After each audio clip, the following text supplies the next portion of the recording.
క్రీస్తునందున్న ప్రియులకు ప్రేమతో వందనాలు తెలియజేయుచున్నాను. ఈరోజు దేవుడు మనకు చేస్తున్న వాగ్దానం ఏమిటనగా యెషయా గ్రంథం 60వ అధ్యాయం 14వ వచనం. నిన్ను తృణీకరించు వారందరూ వచ్చి నీ పాదముల మీద పడెదరు. ఆమెన్.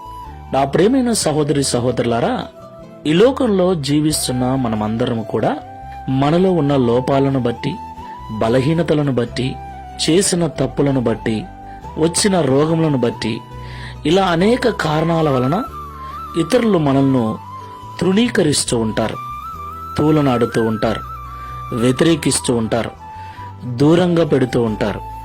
అసలు మనల్ని పట్టించుకోకుండా, ఎవరు కూడా మనల్ని ప్రేమించకుండా, ఏమాత్రము లెక్కలేని వారిగా, విలువలేని వారుగా మనల్ని చూస్తూ ఉంటారు. ఆ సమయంలో నిజంగా ఎంత బాధగా, ఎంత ఇబ్బందిగా ఉంటుందో కదా. ఆ బాధ వర్ణనాతీతం.